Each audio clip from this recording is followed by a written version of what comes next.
हो, ये साड़ी ज्यादा गंदी तो लग नहीं रही है और बदबू भी नहीं आ रही है। क्यों ना इसी को आज पहन लेती हूँ, वैसे भी कल ही निकाल कर पहनी थी मैंने। ऐसा कहकर प्रेमा वही साड़ी पहनकर रसोई में जाकर खाना बनाने लगती है। वो ज्यादा साफ सुथरी नहीं रहती थी।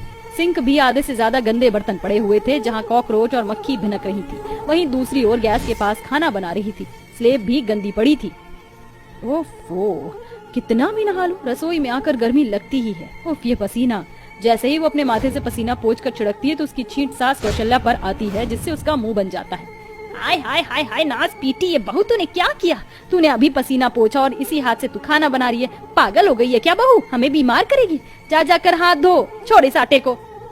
ओ माँ जी, हाथ साफ है मेरे। मैंने क्या किया? पता नहीं आप सामने से क्यों आ गई। हाथ तो मैंने साड़ी से पोंछ लिया। ये देखिए ऐसे। हे भगवान, ये मुझे कैसी बहू पल्ले पड़ गई है। जब नई नई शादी होकर आई थी तो इतने अच्छे से काम करती थी तू, और अब धीरे धीरे इतनी आलसी हो गई, इतनी कामचोर हो गई और लापरवाही की तो बात ही क्या करूं। इतनी गंदगी में कौन रहता है? क्या तू थोड़ी सी भी साफ सफाई नहीं रख सकती? देख, बर्तन पर कितनी मक्खियां भिनक रही हैं। जहाँ खाना बना रही हैं वो स्लेब भी गंदी है। रसोई में झाड़ू पोछा मुझे नजर नहीं आ रहा। ऐसी गंदी जगह में लक्ष्मी माता वास नहीं करती, जानती है ना? क्या हो गया है तुझको?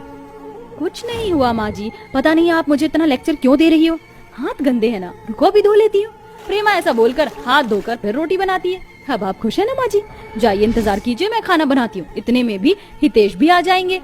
ये कहकर कौशल्या टीवी देखने लगती है। दरअसल बात ये है, आजकल कौशल्या अपनी बहू प्रेमा से बहुत नाखुश रहती है, क्योंकि वह बिल्कुल भी सफाई नहीं करती थी। लापरवाही इतनी थी कि जल्दबाजी में झाड़ू लगाती थी, कूड़ा वहीं रह जाता था। उसके कमरे में सामान सारा फैला हुआ रहता था। अभी तो और रुकिए, सबसे बड़ी बात तो वो खुद भी सफाई से नहीं रहती थी। आखिर प्रेमा यूं ही गंदगी फैलाती रहेगी या अपने जीवन में स्वच्छ अभियान को भी अपनाएगी? ये जानने के लिए कहानी में आगे बढ़ते हैं। शाम को उसका पति हितेश आता है। प्रेमा, प्रेमा कहाँ हो? जरा पानी लेकर आओ, बहुत प्यास लग रही है मुझे रास्ते से ही। आ रही हूँ। ये लीजिए आपका पानी। जैसे ही हितेश पानी पीता है उससे पहले ही उसे ग्लास में कुछ मोटा मोटा कूड़ा दिख जाता है। प्रेमा, ये क्या है? पानी मांगा है और तुम मुझे गंदा पानी पिलाकर बीमार करोगी क्या? अगर तुम मुझे बीमार कर दोगी तो मैं कमाऊंगा कैसे? मैंने आज पहली बार नहीं देखा, एक दो बार से देख रहा हूँ। जो भी बर्तन लाती हो, किसी में साबुन लगा होता है तो कभी तुम्हारे बर्तनों पर कॉकरोच होते हैं। थोड़ा सफाई से काम कर लोगी तो बेहतर होगा। आप क्यों फालतू का लेक्चर दे रहे हो मुझे? सीधा सीधा बोल दो, ग्लास चेंज कर दो। ला रही हूँ पानी। मुंह फुलाकर प्रेमा दूसरा पानी का ग्लास लाकर हितेश को देती है, जिसे पीने के बाद सब बैठकर खाना खाते हैं। अरे बहू, ये कटहल की सब्जी खत्म हो गई है, जरा और दियो। अभी देती हूँ माँ जी। ये बोलकर वो सब्जी का कटोरा कौशल्या की थाली के आगे करती है तो उसके ऊपर कॉकरोच दिख जाता है। ये देखकर कौशल्या और हितेश का सर घूम जाता है और वो खांसने लगते हैं। हे भगवान, प्रेमा, इतनी देर से तुम हमें ये सब्जी खिला रही थी, इसमें तो कॉकरोच है। बहू तू पागल है क्या? ये क्या कर रही है? ची, चिपे वाला खाना खिला दिया। हाय हाय हाय, मेरा तो ये देखकर ही जी घबरा रहा है। खाने पर से मन उतर गया। मेरी भी माँ, इससे तो अच्छा मैं दूध पीकर ही सो जाऊं। तू क्या चाहती है, हम दोनों को बीमार करके ही माने की क्या? अरे तुझे कितना कहते हैं साफ सफाई से खाना बना, तुझे शर्म नहीं आती? बिल्कुल भी। हमारे सामने कॉकरोच वाली सब्जी हमें ही परोस रही है। अरे माँ जी, हितेश, आप दोनों बहुत ज्यादा ओवर रिएक्ट कर रहे हो। अरे छोटा सा कॉकरोच ही तो है, ये देखो, इसको मैंने निकाल दिया ऐसे। अब आप खा लीजिए। ऊपर ही तो था कॉकरोच, नीचे की सब्जी तो अच्छी है ना। हाय हाय हाय, नासपीटी, अरे कचरे वाली जगह पर पैदा हुई थी क्या जो इतना कचरा पसंद है तुझे? हितेश, मैं इसके मुंह नहीं लग सकती हूँ, तू इसे बैठाकर समझा। मैं जा रही हूँ सोने। ये बोलकर सास कौशल्या और हितेश सोने चले जाते हैं। प्रेमा वहीं बैठकर उसी सब्जी को चावल के साथ खा जाती है। अगले दिन उनके घर पर दो पड़ोसन राधा और माधवी आते हैं। अरे क्या बात है, आज तुम दोनों यहाँ कैसे आई? बस आ गए तुझसे बात करने। वैसे तो तुम दोनों सामने ही रहती हो, पर चलो इतने दिन बाद आई हो तो तुम्हारे लिए कुछ अच्छे से पकौड़े वगैरह बनवा देती हूँ। अरे प्रेमा बहू, जरा पकौड़े शकौड़े बना ले। हाँ, ध्यान से बनाना, अच्छे से। जी माँ जी। एक मिनट प्रेमा बहू, ये साड़ी तो तूने कल ही पहनी थी, आज भी पहन ली? नहाई नहीं है क्या?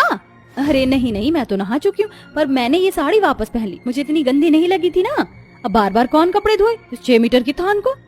बहू, ऐसे गर्मी में कंजूसी मत किया कर, बीमार पड़ जाते हैं गंदे कपड़े पहनने से। ओके ठीक है, मैं आती हूँ आंटी जी। फिर प्रेमा रसोई में जाकर पकौड़े बनाती कि उसके सर में खुजली होने लगती है। नहाती भले ही थी, लेकिन बालों को तो वो 10-15 दिन में धोती थी, जिससे उसके सर में जुएं पड़ जाते हैं और वो जोर जोर से खुजा रही होती है और पकौड़े भी बनाई जा रही थी। हाँ, सिर में बहुत खुजली मच रही है, लगता है सिर के जुएं बहुत उछल कूद कर रहे हैं। खैर पकौड़े ठंडे हो जाएंगे, पहले उन दोनों को पकौड़े बनाकर खिला देती हूँ। अपने सिर खुजाए हाथों से वो दोनों की प्लेट में पकौड़े रखती है और चटनी भी, और अपने हाथ से जाकर दे देती है। दोनों जैसे ही पकौड़े उठाती हैं तो उन्हें जुआ चलता हुआ नजर आता है। हे भगवान, ये प्लेट में जुआ कैसे आ गया? राधा की ये बात सुनकर माधवी और कौशल्या भी प्रेमा की ओर देखते हैं और वो उस वक्त भी अपने सर को खुजा रही थी। लो, हो गया सत्यानाश और मेरी बेइज्जती। ये बहू कितने गंदे तरीके से रहती कि पड़ोसियों को ऐसा खाना परोस दिया। राधा, तेरे साथ साथ मेरी भी भूख मिट गई है, हमें यहाँ से चलना चाहिए वरना मुझे उल्टी आ जाएगी। हाँ चल चल चल, जल्दी चल यहाँ से। अरे अरे, क्या हुआ? आप दोनों उठकर क्यों जा रहे? मैंने इतने मन से पकौड़े बनाए हैं। हमारा पेट भर गया, अब हम चलते हैं, ठीक है, बाय। दोनों पड़ोसन का पकौड़े की प्लेट देखकर खाने से जी उठ जाता है और वो बहाना बनाकर चली जाती है। कौशल्या ने इस बात को भांप लिया था, जिस बात के लिए वो प्रेमा को बहुत सुनाती है, लेकिन प्रेमा बाज आने वालों में से कहाँ थी। एक बार हितेश पानी पीने के लिए फ्रिज का दरवाजा खोलता है तो फ्रिज में भी गंदगी थी। इस बात के लिए भी वो प्रेमा को टोकता है। प्रेमा उसकी एक नहीं सुनती, इसीलिए वह कुछ दिन के लिए घर छोड़कर चला जाता है। एक हफ्ते बाद वो वापस आता है तो उसे प्रेमा में कोई बदलाव नहीं दिखता। प्रेमा की हरकतें देखकर अब कौशल्या रसोई का काम कभी कभार खुद संभालती थी, पर उसकी गंदगी करने की आदत जाती नहीं है, जिस वजह से एक दिन कौशल्या और हितेश की तबीयत बहुत खराब होती है। आधी रात में पेट दर्द होने के कारण उनकी ऐसी स्थिति में देखकर प्रेमा फौरन हॉस्पिटल ले जाती है, जहां डॉक्टर उनका चेकअप करने के बाद कहता है, लगता है आपने बहुत ज्यादा लापरवाही बरत ली है। गंदगी की वजह से आपके माताजी और पति को फूड पॉइजनिंग हो गया है, जिस वजह से उनके शरीर में पानी की कमी हो गई है और कमजोरी भी।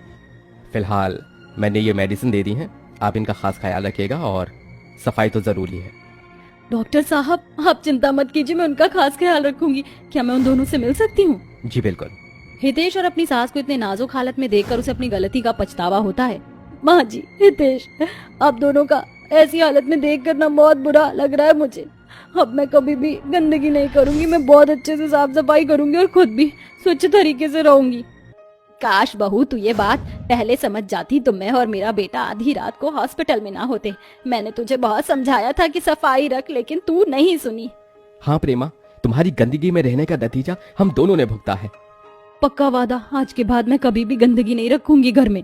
उस दिन के बाद से प्रेमा को सफाई का महत्व समझ में आ जाता है, जिसके बाद वह अपने घर में बहुत साफ तरीके से रहती है, साथ ही लापरवाही करना छोड़ देती है।